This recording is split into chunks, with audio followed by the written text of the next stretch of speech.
अर्थव्यवस्था, विकसित अर्थव्यवस्था, विकासशील अर्थव्यवस्था, अविकसित अर्थव्यवस्था, इस तरह की बहुत सारी बातें आपने सुनी होंगी। नमस्कार बच्चों, प्रणाम सभी को। अर्थव्यवस्था के बारे में ही हम इस वीडियो में पढ़ेंगे। कक्षा 10 के सामाजिक विज्ञान के अध्याय 15 भारतीय अर्थव्यवस्था की विशेषताएं एवं नवीन प्रवृत्तियां हम इस वीडियो में पढ़ेंगे। और इस वीडियो को आप पूरा देखें और ध्यान से देखें बच्चों, क्योंकि हर वीडियो जो है, क्योंकि ये पूरा पार्ट एक वीडियो में नहीं आता है, अलग अलग वीडियो और अलग अलग टॉपिक हमें लेने पड़ते हैं, इसलिए पहला टॉपिक पढ़ने के लिए पहले वीडियो को ध्यान से देखना होता है। और यहाँ पर भी यही बात आती है। पार्ट 14 जो है वो मैंने पहले ही पढ़ा दिया है, तो आप उसे अर्थव्यवस्था आपको मिल जाएंगे। 2 वीडियो बने हैं उसमें, और वो दोनों ही चीज़ें जो है वो इसमें मिल जाएंगी।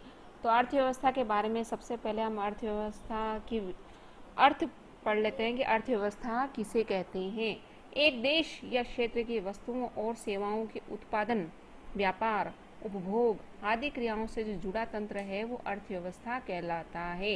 यानी एक देश या क्षेत्र की बात कर रहे हैं, जैसे भारत के क्षेत्र की, तो वहाँ वस्तुओं और सेवाओं का उत्पादन हो रहा है, व्यापार हो रहा है, उपभोग हम कर रहे हैं, तो ये सारी क्रियाएं जो है वो पूरा जो एक तंत्र बन जाता है वो सारा अर्थव्यवस्था कहलाता है।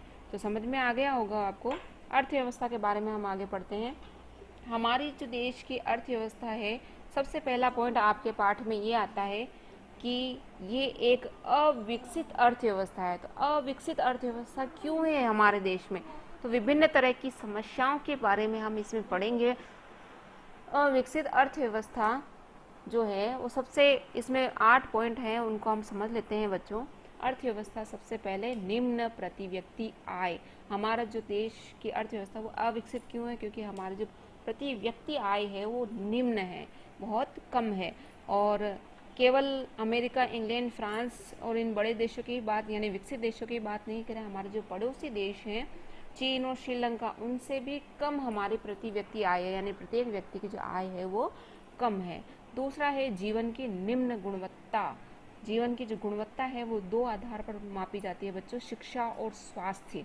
और दोनों ही क्षेत्र में आप अपने आसपास भी देख सकते हैं माहौल, शिक्षा और स्वास्थ्य में बहुत ज़्यादा कमी है। माना कि सरकार की तरफ से बहुत प्रयास किए जाते हैं शिक्षा और स्वास्थ्य में, लेकिन फिर भी हम इतने सक्षम नहीं हुए हैं।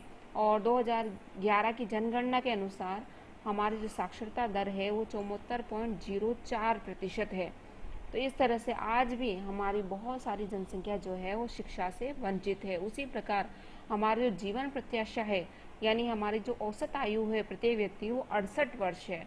तो ये भी बहुत कम है। तो दोनों की जीवन की जो गुणवत्ता है, यानी शिक्षा और स्वास्थ्य, दोनों ही हमारे देश में कम है। वीडियो को आप पूरा देखें और बिल्कुल ध्यान से सुने, आपको हर पॉइंट जो है वो बिल्कुल समझ में आने लगेगा। तीसरा है हमारा गरीबी की समस्या। ये बहुत भारी समस्या है और ये हम जानते हैं, क्योंकि गरीबी का दुष्चक्र भी मैंने पढ़ा दिया आपको। गरीबी का दुष्चक्र एक ऐसा चक्र है, यानी गरीबी की समस्या एक ऐसी समस्या है जो हमारे पूरे देश की अर्थव्यवस्था को जो है वो एक दीमक की तरह खाती है। तो गरीब भी जो है वो, उसका जो प्रभाव है वो हम बहुत अच्छे से जान सकते हैं। चौथा है कृषि पर अत्यधिक निर्भरता। इस पॉइंट को भी ज़्यादा समझाने की आवश्यकता नहीं है, क्योंकि हमारी जो अर्थव्यवस्था है, यानी जो हमारा देश है, वो शुरू से स्वतंत्रता से लेकर आज तक कृषि पर हम अत्यधिक निर्भर हैं। हमारे जो प्राकृतिक संसाधन है, जो प्राथमिक संसाधन है, वो कृषि से ही मिलते हैं। तो हम जो हैं वो कृषि पर अत्यधिक निर्भर हैं। तो दूसरे उद्योगों में और उत्पादन में हमारा ध्यान जो है वो कम जाता है। 5वां पॉइंट है जनांकीय कारक। जनांकीय क्या होता है, मैं ये समझा देती हूँ आपको। जब जनसंख्या यानी मानव जनसंख्या का वैज्ञानिक तथा सांख्यिकी अध्ययन किया जाता है तो वो जनांकीय कारक कहलाता है बच्चों। तो जैसे जनांकीय कारक में ये होता है कि हमारी जो जनसंख्या वृद्धि दर है 2001 से लेकर 11 में जो वृद्धि दर रही है 17.64% रही है। तो इस तरह से हमारी जो जनसंख्या है वो बढ़ती जा रही है ना।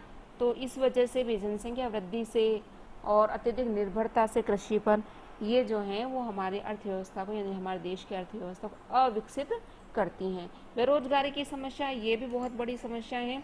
इस बेरोजगारी की समस्या में एक पॉइंट और आता है बच्चों, छिपी हुई बेरोजगारी, यानी प्रच्छन्न बेरोजगारी। जब हम बेरोजगारी वाला टॉपिक पढ़ेंगे उसमें बहुत अच्छे से मैं आपको ये क्लियर कर दूंगी। बेरोजगारी की समस्या जो है वो हमारे देश की अर्थव्यवस्था को अविकसित करती है। तो छठा पॉइंट मैं आपको बेरोजगारी वाले पॉइंट में बहुत अच्छे से समझा दूंगी।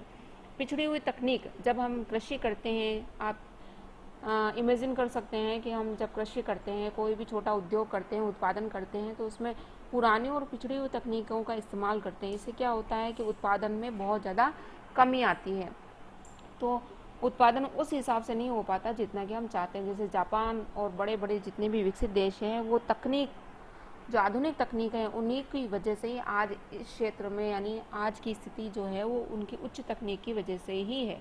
और लास्ट पॉइंट है अन्य विशेषताएं। अन्य विशेषताओं में जो सूचकांक आते हैं, मानव विकास सूचकांक, जो व्यापक जो असमानताएं हैं, जो शिक्षा के, वो सारी चीज़ें, टोटल जितनी भी सारी चीज़ें हमने पढ़ी हैं, वो अन्य विशेषताओं में आ जाती हैं। जिसमें हमारे जो सूचकांक, मानव विकास सूचकांक जारी करता है, कौन करता है? एक अंतर्राष्ट्रीय संस्था है बच्चों, संयुक्त राष्ट्र विकास कार्यक्रम, यानी UNDP। इसके बारे में भी हम आगे अर्थव्यवस्था के बारे में पढ़ेंगे। ये मैंने नॉर्मली आपको ये पार्ट समझाने के लिए सबसे पहला जो पॉइंट है उसको लिया है। और एक बार दोहरा लेते हैं हम। निम्न प्रति व्यक्ति आय है, इसलिए अविकसित है। जीवन की जो निम्न गुणवत्ता यानी शिक्षा और स्वास्थ्य है, वो हमारा पिछड़ा हुआ है। गरीबी की समस्या जो है वो हमारे देश में बहुत ज़्यादा है। कृषि पर हम बहुत अत्यधिक निर्भर हैं।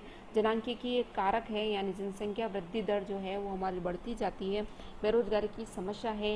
हर क्षेत्र में हम पिछड़ी हुई तकनीक का इस्तेमाल करते हैं। और अन्य विशेषताएं जो है, यानी पूरे विश्व में हमारे देश की जो अर्थव्यवस्था है वो अविकसित यानी विकासशील अर्थव्यवस्था के रूप में जानी जाती है। तो ये अविकसित अर्थव्यवस्था के 8 कारक हैं, यानी 8 पॉइंट हैं जिनको हम समझ सकते हैं। तो उम्मीद है कि आपको ये कुछ छोटे मोटे पॉइंट जो हैं, अर्थव्यवस्था किसे कहते हैं, ये सब कुछ समझ में आ गया होगा। अगले वीडियो से हम अच्छे से पढ़ाई करना शुरू करेंगे और ये बेसिक चीज़ें हैं जो आपको समझ में आ जाएगी। तो अपने आप आपको चीज़ें जो हैं वो अगला वीडियो अपने आप समझ में आएगा। बहुत बहुत धन्यवाद बच्चों। वीडियो के लिए पार्ट 15